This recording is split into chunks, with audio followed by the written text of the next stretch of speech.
Okay students, next topic is standard hydrogen electrode and measurement of electrode potential. ठीक है, अब देखो, अगर हमें किसी भी इलेक्ट्रोड का पोटेंशियल फाइंड आउट करना है तो कभी भी हम सिंगल इलेक्ट्रोड का फाइंड आउट नहीं कर सकते। ठीक है, so the absolute value of potential of a single electrode can not be determined, वो हम डिटरमाइन नहीं कर सकते। वो कब मेजर कर सकते हैं, जब हम साथ में एक और इलेक्ट्रोड लगाएंगे और वो जो इलेक्ट्रोड है उसको हम रेफरेंस इलेक्ट्रोड की तरह यूज़ करेंगे। ठीक है, so it can be measured by using some electrode as the reference electrode. तो reference electrode, standard hydrogen electrode, ये हमने पहले पढ़ चुके हैं हम लोग गैस इलेक्ट्रोड्स के केस में। तो स्टैंडर्ड हाइड्रोजन इलेक्ट्रोड जो है वो एक रेफरेंस इलेक्ट्रोड की तरह यूज़ होता है, और इलेक्ट्रोड पोटेंशियल जो होता है स्टैंडर्ड हाइड्रोजन इलेक्ट्रोड का, वो क्या होता है, ज़ीरो। अब स्टैंडर्ड हाइड्रोजन इलेक्ट्रोड क्या होता है, इसकी डिस्क्रिप्शन मैं आपको पहले वाले नोट्स में दे चुकी हूँ, तो आप एक बार उसमें से इसको दोबारा से पढ़ लेना, और ये बहुत इंपॉर्टेंट है, एग्जाम में पूछ लेते हैं इसको। ठीक है, सो किसी भी सिंगल इलेक्ट्रोड का हम पोटेंशियल फाइंड आउट नहीं कर सकते। सो पोटेंशियल फाइंड आउट करने के लिए हमें क्या करना पड़ता है, साथ में एक और इलेक्ट्रोड, ताकि सर्किट हमारा कंप्लीट हो जाए, सेल हमारा कंप्लीट हो जाए, तो साथ में एक और इलेक्ट्रोड यूज़ किया जाता है, और वो जो इलेक्ट्रोड होता है उसको हम क्या बोलते हैं, रेफरेंस इलेक्ट्रोड। तो यहाँ पे कौन सा इलेक्ट्रोड यूज़ होता है, वो स्टैंडर्ड हाइड्रोजन इलेक्ट्रोड जो है that is used as a reference electrode, और इसका जो इलेक्ट्रोड पोटेंशियल होता है वो हमेशा क्या लिया जाता है, ज़ीरो। जैसे एग्जाम्पल है, अगर हमें standard electrode potential find out करना हो जिंक 2 पॉजिटिव इलेक्ट्रोड का, ठीक है, तो इलेक्ट्रोकेमिकल सेल क्या बनता है, Zn 2 पॉजिटिव।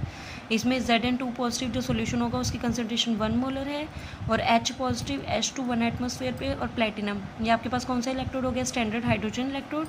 तो स्टैंडर्ड हाइड्रोजन इलेक्ट्रोड के विद रिस्पेक्ट टू यहाँ पे जिंक पे क्या होती है, ऑक्सीडेशन होती है। ऐसे ही हम standard electrode potential copper electrode का भी फाइंड आउट कर सकते हैं। अब यहाँ पे जो सेल है इसमें क्या हो रहा है कि जो कॉपर इलेक्ट्रोड है उस पर क्या हो रही है, रिडक्शन, मतलब गेन ऑफ इलेक्ट्रॉन हो रहा है with respect to standard hydrogen electrode.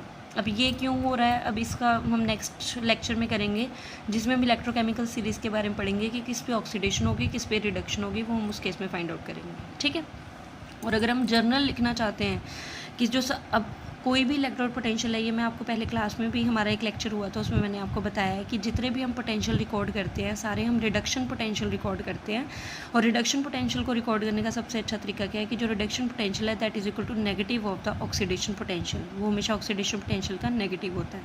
Sign change कर दो, ऑक्सीडेशन पोटेंशियल को आप रिडक्शन पोटेंशियल में कन्वर्ट कर सकते हो। अब ज़रूरी नहीं है कि हर केसेस में स्टैंडर्ड हाइड्रोजन इलेक्ट्रोड ही रेफरेंस इलेक्ट्रोड की तरह यूज़ किया जाए, कोई और रेफरेंस इलेक्ट्रोड भी यूज़ हो सकता है। और इससे एग्जांपल, सबसे बेस्ट एग्जांपल क्या है, कैलोमल इलेक्ट्रोड। कैलोमल हम पढ़ चुके हैं ना, कैलोमल क्या होता है, मरकरी के साथ मेटल का क्या बना देते हैं, पेस्ट बना देते हैं, मेटल के साथ मरकरी को कंबाइन कर देते हैं। ठीक है, so use of standard hydrogen electrode as reference electrode is not very convenient, क्योंकि H2 गैस जो है वो हैंडल करनी ईजी नहीं है।